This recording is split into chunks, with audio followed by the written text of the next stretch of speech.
Being مسلم ہم blue کرتے ہیں کہ ہمارے لیے ایک ڈے آف ججمنٹ ہے. اس دن ہر کسی کا نامہ اعمال اس کے ہاتھ میں دیا جائے گا اور یہ ڈکلیئر ہوگا کہ who is right and who is wrong, who deserve جنہ اینڈ ہو ڈیزرو جہنم. لیکن قبر میں پھر جزا اور سزا کا جو معاملہ ہے, قبر میں عذاب کیوں ہونا ہے before the day of judgment? ابھی رزلٹ ڈکلیئر ہونا ہے قیامت کے دن, تو قبر میں عذاب پھر کیوں ہونا ہے؟ اگر کوئی گناہ گار ہے تو قبر جنت کے باغیچے میں باغیچہ کیوں ہے, یہ پہلے کیوں ڈکلیئر ہوتا ہے؟ جزاکم اللہ خیر. بھائی صاحب نے سوال کیا ہے کہ یوم القیامہ میں ہر ایک کو پتہ لگے گا انہوں نے کیا گناہ کیے, کیا اچھا کام کیے, کیا وہ جنت میں جائیں گے جہنم میں جائیں گے. تو یہ قبر کے عذاب کیوں؟ میں اس کی مثال دوں گا. جب آپ کبھی پڑھتے اسکول میں یا کالج میں, ایک ہوتا ہے فائنل ایگزام, اور اس کا جواب ہے سورہ عمران میں سورہ نمبر 3 آیت نمبر 185, کل نفس ذائقۃ الموت, ہر نفس کو موت آئیں گی. فائنل ریکمپنس, جو فائنل ریکمپنس وہ ہوگا یوم القیامہ میں آن دا ڈے آف ججمنٹ. اگر کوئی شخص جہنم کی آگ سے بچ جاتا ہے اور جنت میں جاتا ہے وہ سفلتا پاتا ہے, نہیں تو یہ دنیا ایک کھیل ہے. تو آیت میں صاف ذکر ہے کل نفس ذائقۃ الموت, ہر نفس کو موت, ہر نفس موت کو چکیں گی, اور فائنل حساب کتاب ہوگا یوم القیامہ پہ. اور جو انسان جہنم کی آگ سے بچے گا اور جنت میں جائے گا وہ سفلتا پائے گا, نہیں تو یہ دنیا ایک کھیل ہے. مطلب ٹوٹل فائنل حساب کتاب آخرت میں. جس طریقے سے ہم جب کالج جاتے ہیں, اسکول جاتے ہیں, ہم پڑھتے ہیں, ایک ہوتا ہے فائنل ایگزام, ایک ہوتا ہے ٹرمینل ایگزام. برابر ٹرمینل ایگزام ہوتا ہے کہ نہیں؟ کچھ ہوتا ہے ویکلی ٹیسٹ. تو جب بھی آپ کوئی بھی چیز اچھا یا برا کرتے ہیں, آپ کو اس کا پنشمنٹ, اس کے جو سزا یا جزا, آپ اچھا کام کیے اس کا جزا یا برا کام کیے اس کی سزا 3 جگہ مل سکتی ہے. ایک دنیا میں, دوسری برزخ میں, اور ایک آخرت میں. 3. آپ نے کچھ غلط کیے, اللہ تعالیٰ دنیا میں آپ کو سزا دے سکتا ہے. آپ نے اچھا کام کیے, کہ دنیا میں ریوارڈ دے سکتا ہے. ہو سکتا ہے کہ سزا برزخ میں دے یا ریوارڈ برزخ میں دے, ہو سکتا ہے کہ آخرت میں دے. سب سے اچھا آخرہ ہے. تو جو بھی آپ غلط کرتے ہیں آپ ٹوٹل کریں گے, اس کی سزا دنیا, قبر اور آخرت میں ملائیں گے, ٹوٹل صحیح رہیں گے. کوئی بھی اچھا کام کریں گے اس کا ریوارڈ دنیا میں مل سکتا ہے, آخرت میں, قبر میں اور آخرت میں. اسی لیے اللہ کے رسول فرماتے ہیں جو بھی غیر مسلم ہیں وہ جو بھی اچھائی کرتے اس کو دنیا میں اس کا ریوارڈ مل جاتا ہے. ایک مشرک ہے جو شرک کرتا ہے وہ جنت میں نہیں جائے گا. اچھے کام کرتا ہے دنیا میں اس کی ریوارڈ مل جاتا ہے, تو وہ آخرت میں اللہ سے کمپلین نہیں کر سکے گا مجھے تو انعام ملا نہیں. مثال کے طور پہ مدر ٹریسا, اس کو بڑے بڑے ایوارڈ ملے, اچھا کام کی, تو آخرت میں اللہ تعالیٰ بولے گا تم نے اچھا کام کیے, تم کو شہرت مل گئی, تم کو پورا ریوارڈ دنیا میں ملا. جو غلط کام کیے ہو سکتا ہے کہ تھوڑی سزا یہاں نہیں بھی ملے. کتنے لوگ ہیں جو بڑے بڑے اسمگلر ہے, ڈاکو ہے, اپنی زندگی اچھے عیش و آرام سے دنیا میں بتاتے ہیں. اللہ تعالیٰ بولا چلو تم کو سزا یہاں نہیں دوں گا, قبر میں دوں گا اور آخرت میں دوں گا, یا صرف آخرت میں دوں گا. تو وہ سمجھتا ہے کہ ارے میں تو بہت تیر مارا, غلط کام کیا, مشرک ہے, ڈاکہ ڈالا, لوگ کا قتل کیا, دنیا میں کچھ نہ اس کو پنشمنٹ ملی. پنشمنٹ مل سکتی ہے قبر میں اور آخرت میں. تو یہ کہنا کہ آخرت میں پنشمنٹ ملیں گی تو قبر میں کیوں مل رہی ہے, آپ ٹوٹل کریں گے تو صحیح رہیں گا.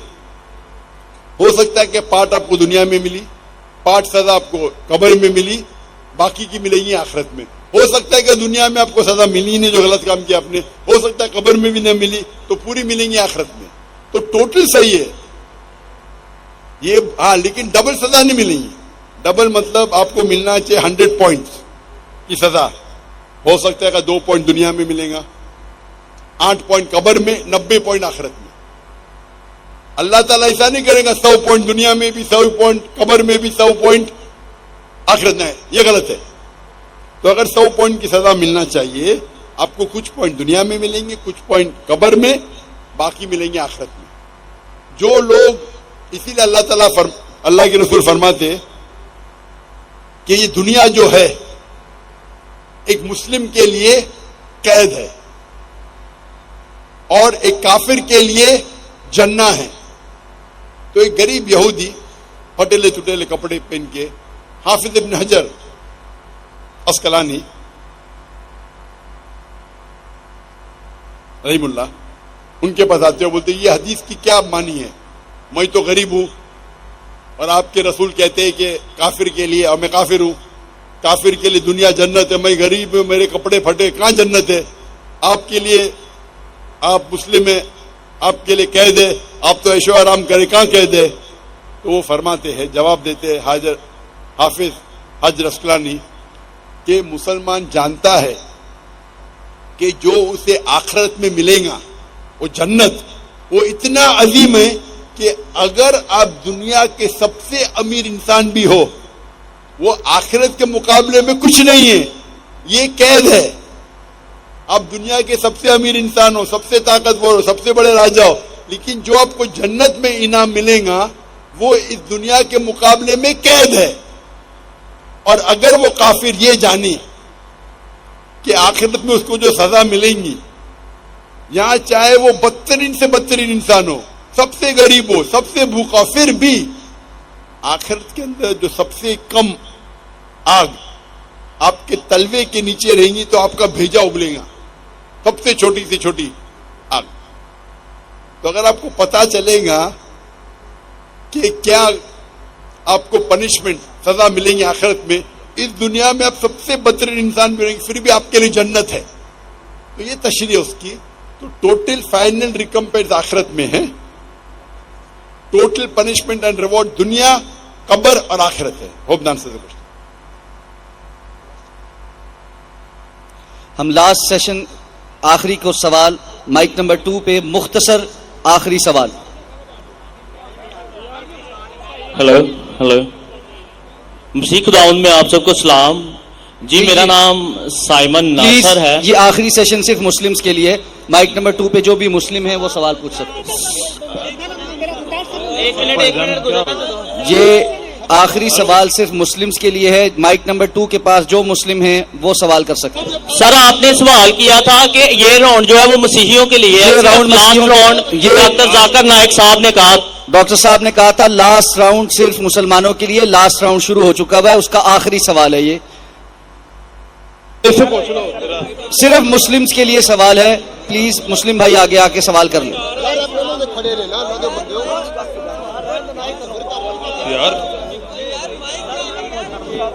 سر میں بھی مسلم ہوں, مجھے ایک سلام پہنچانا ہے. بھائی سوال کرنے والا بھائی آگے ہے, سلام پہنچانے والا بھائی آگے نہ ہے. میرا سوال ہے, ایک سلام پہنچانا ہے. جی السلام علیکم, میرا نام حیدر گلفام ہے اور میں دین حق کا طالب علم ہوں. میرا ڈاکٹر صاحب سے مختصر سوال یہی ہے کہ آج کے دور میں بہترین جہاد کون سا ہے؟ ایک سلام پہنچانا ہے. مائک بند کر دیجیے. جی مائک بند کر دیجیے.